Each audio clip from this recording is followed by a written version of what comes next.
दोस्तों, आज हम बात करने वाले हैं एक ऐसे इंसान के बारे में जिसने रेगिस्तान में अकेले 71 दिन बिताए। जिस जगह को लोग नरक कहते हैं, उस जगह में इस शख्स ने 71 दिन जिंदा रहकर दिखाया।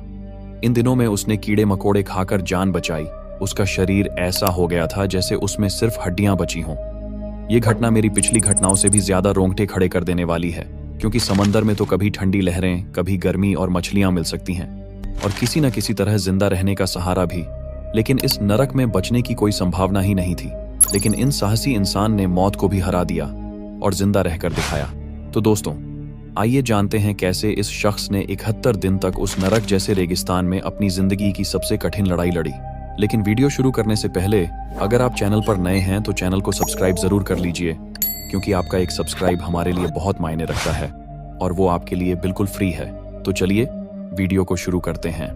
ये कहानी शुरू होती है एक ऐसे आदमी की जिसने जिंदगी और मौत के बीच 71 दिनों तक अकेले एक रेगिस्तान में जूझकर खुद को जिंदा साबित किया। ये कोई कल्पना नहीं, बल्कि 100% सच्ची कहानी है। नाम है रिकी मेगी। एक ऐसा इंसान जो आम जिंदगी जी रहा था, पर फिर ऐसा हादसा हुआ जिसने उसे दुनिया से अलग मौत के मुंह में धकेल दिया। रिकी मेगी का जन्म ऑस्ट्रेलिया के विक्टोरिया राज्य में हुआ था, लेकिन जब वो किशोर अवस्था में पहुंचा तभी उसकी जिंदगी में एक बड़ा झटका आया। उसके पिता का देहांत हो गया। उस समय रिकी की उम्र बहुत ज्यादा नहीं थी, पर इतना जरूर था कि उसने उस दिन से समझ लिया कि अब उसके सिर पर पूरे परिवार की जिम्मेदारी आ चुकी है। रिकी ने अपनी पढ़ाई को बीच में छोड़ा नहीं, लेकिन साथ साथ वो काम भी करने लगा। उसे यह समझ में आ गया था कि अगर जिंदा रहना है तो मेहनत करनी होगी, और वह किसी भी काम से पीछे नहीं हटा। उसने कभी बिजली का काम किया, कभी मछली पकड़ने वाली बोट में मजदूरी की, कभी फर्नीचर उठाने ढोने का काम किया, और कभी कभी छोटे मोटे पार्ट टाइम जॉब भी किए, बस इतना कि घर का खर्चा चल जाए। हालात पूरी तरह बुरे नहीं थे, लेकिन पैसों की किल्लत हमेशा बनी रहती थी। फिर आया साल 2006। उस वक्त रिकी की उम्र लगभग 36 साल थी। उसी साल उसे एक सरकारी कॉन्ट्रैक्ट का छोटा सा काम मिला। काम था ऑस्ट्रेलिया के क्वींसलैंड से वेस्टर्न ऑस्ट्रेलिया के पोर्ट हेडलैंड इलाके तक कुछ जरूरी कागजात और सरकारी सामग्री पहुंचाना। ये कोई आम रास्ता नहीं था। इसके लिए लगभग 3000 किलोमीटर का सफर तय करना था, और वो भी ऑस्ट्रेलिया के सबसे वीरान और खतरनाक इलाकों में से एक, जिसे हम रेगिस्तान कह सकते हैं। वो प्लेन से जा सकता था, लेकिन उसके पास उतना पैसा नहीं था कि हवाई यात्रा कर सके। इसीलिए उसने तय किया कि वो अपनी पुरानी सी कार में सफर करेगा। उसने कार में ज्यादा मात्रा में पेट्रोल भरवाया, कुछ खाने का सामान लिया, पानी की बोतलें रखीं और निकल पड़ा एक बेहद लंबी, थकाऊ और जानलेवा यात्रा पर। वो रास्ता था बंटाइन हाईवे, एक ऐसा रास्ता जो चारों ओर से वीरानियों और तपती जमीन से घिरा है, जहां कोई मोबाइल सिग्नल नहीं मिलता, और जहां अगर एक बार गाड़ी खराब हो गई तो कोई मदद आने की उम्मीद बहुत कम होती है। रिकी अपने पुराने से कार में रेडियो सुनते हुए धीरे धीरे आगे बढ़ता गया। दोपहर की कड़क धूप और रात की गहरी ठंड के बीच उसका सफर जारी था। इसी दौरान जब वह एक ऐसे इलाके से गुजर रहा था जहां सैकड़ों किलोमीटर तक कोई नहीं मिलता, तभी उसने देखा कि सड़क के किनारे एक गाड़ी खराब पड़ी है। उस गाड़ी के पास 3 आदमी खड़े थे। उन्होंने इशारा किया और मदद मांगी। रिकी रुका, इंसानियत दिखाई और उन्हें अपनी गाड़ी में बैठा लिया। कुछ ही दूरी के बाद उन्होंने कहा कि प्यास लगी है। उनमें से एक ने रिकी को एक बोतल दी जिसमें ड्रिंक था। रिकी आमतौर पर अपनी बोतल खुद खोलता था, लेकिन उस दिन पता नहीं क्यों उसने बोतल उन्हीं में से एक आदमी से खुलवाई और बिना सोचे समझे पी लिया।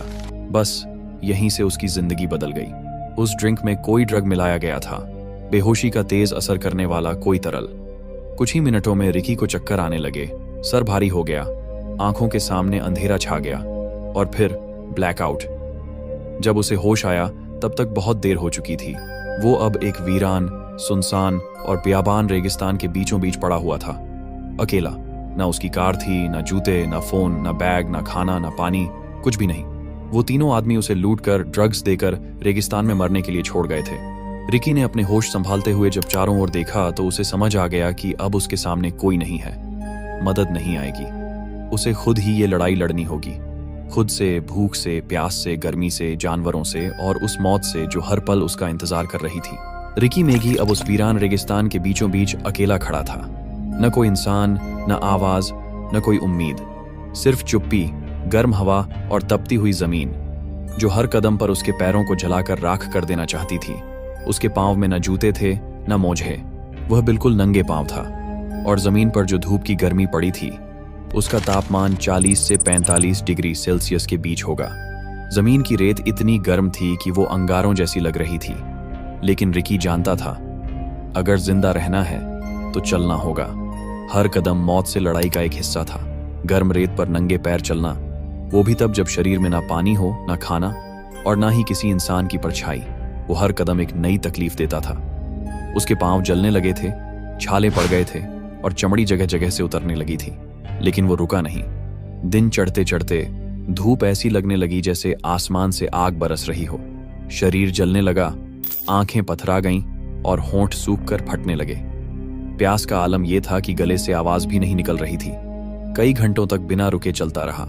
शरीर ने जवाब देना शुरू कर दिया, लेकिन दिमाग अब भी जिंदा रहने की उम्मीद में काम कर रहा था। और तभी एक भ्रम, उसे दूर से ऐसा महसूस हुआ जैसे वहां कोई झील है, कोई पानी का तालाब। वो लड़खड़ाते हुए उस ओर दौड़ा और जैसे ही वहां पहुंचा वो सिर्फ रेत थी, आंखों का धोखा। उसके हाथों में रेत आई, पानी नहीं। शरीर अब टूटने लगा था, लेकिन अंदर कहीं एक कोना जिंदा रहने के लिए तड़प रहा था। फिर कुछ घंटों की ठोकर और भटकाव के बाद उसे दूर कहीं एक छोटा सा गड्ढा नजर आया, जिसमें थोड़ी सी चिपचिपी और गंदी सी पानी भरी थी। शायद कोई जानवर वहां आता होगा। उसने बिना सोचे समझे उस बदबूदार गंदे कीचड़ जैसे पानी को पी लिया। उसे पता था ये पीने लायक नहीं है, लेकिन उसे यह भी पता था कि अगर अभी पानी नहीं पिया तो कुछ ही घंटों में शरीर हार मान जाएगा, वो मर जाएगा। पानी पीकर उसे थोड़ी राहत मिली, लेकिन अब शाम हो रही थी, सूरज डूबने को था और रेगिस्तान की ठंडी हवाएं चलने लगी थीं। दिन में जो तपिश थी अब रात में वो कंपी में बदल गई। और सबसे बड़ी समस्या थी, कहां सोए। जमीन पर सोना मतलब कीड़ों, बिच्छुओं, सांपों के साथ सोना। लेकिन किस्मत से उसे कुछ दूरी पर एक गुफा जैसी जगह दिखी। वो हिम्मत करके वहां तक गया, अंदर झांका। अंधेरा था, पर कम से कम ऊपर सिर रखने के लिए छत थी। वो वहीं बैठ गया। शरीर थक चुका था, मन अब भी जिंदा रहने की आस में था। लेकिन उस रात वो नींद में नहीं गया, वो जागता रहा, क्योंकि गुफा में कीड़े मकोड़े रेंग रहे थे। किसी ने उसके पैर पर काटा, किसी ने हाथ पर, लेकिन वो जानता था कि यह सब मौत से कम नहीं। फिर भी अगर यही खाना है तो खा लेता हूं। उसने पहली बार अपनी जिंदगी में यह जाना कि इंसान भूख से नहीं, हिम्मत टूटने से मरता है। वो अब जीने के लिए हर चीज खा रहा था, कीड़े, मक्खियां, कभी कभी पत्ते, और कभी तो अपने पसीने को ही चाट लेता ताकि शरीर में नमी बनी रहे। और वो रात, वो काली, डरावनी, सर्द रात उसकी जिंदगी की सबसे लंबी रात थी।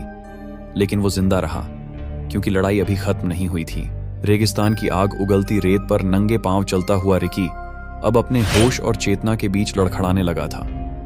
उसकी त्वचा जल चुकी थी, होंठ सूख चुके थे और शरीर सिर्फ हड्डियों का ढांचा बन चुका था। वो बस चल रहा था कहां, उसे खुद भी नहीं पता था। हर कदम जैसे मौत की ओर बढ़ रहा हो। तभी एक चमत्कार हुआ।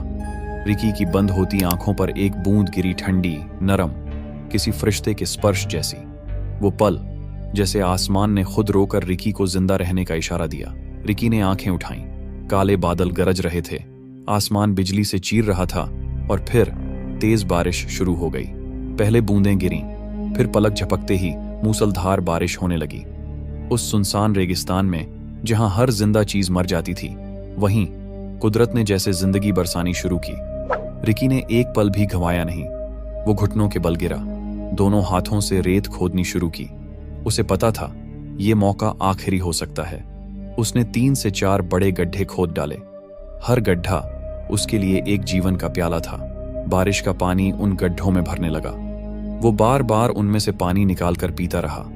वो जितनी देर तक पी सकता था पीता रहा, क्योंकि वो जानता था कि ये बारिश कब थमेगी कोई नहीं जानता। रिकी की बंद होती सांसों को जैसे फिर से हवा मिल गई। उसका सूखा गला, फटी हुई जुबान, हर घूंट में जिंदगी महसूस कर रही थी।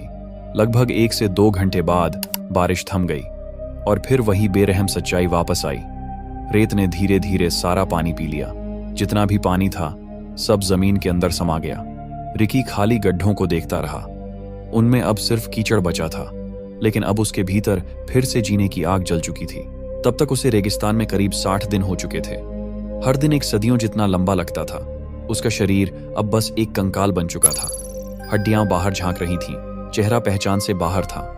कभी चलती हुई गिरगिट को पकड़कर खाता, कभी खुद का पेशाब पीता और कभी सिर्फ कीड़े मकोड़ों से पेट भरता। दिन में तपती धूप, रात को जंगली जानवरों का डर और हर वक्त मौत की परछाई। फिर भी वो लड़ता रहा।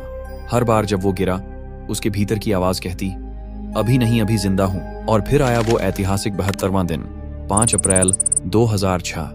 उस दिन वो रेगिस्तान में एक ऊबड़ खाबड़ टीले के पास बिल्कुल बेहोश पड़ा था, कपड़े फटे हुए, शरीर काला और आंखें बंद। उसी वक्त पास के बिरिंदुदू स्टेशन से गुजर रहे थे 2 लोग, ग्रेग हर्ड और मार्क क्लिफर्ड। उन्होंने दूर से कुछ अजीब देखा। शुरू में लगा कोई जानवर है, पर जब पास आए तो देखा एक इंसान जैसा कंकाल, लेकिन हिल रहा था। वो दोनों डर भी गए थे, लेकिन इंसानियत ने उन्हें रोक लिया। उन्होंने तुरंत हेलीकॉप्टर से मदद मंगवाई और रिकी को रॉयल डार्विन हॉस्पिटल पहुंचाया गया।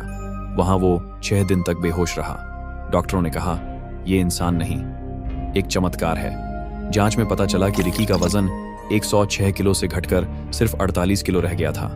लगभग आधा शरीर खत्म हो चुका था।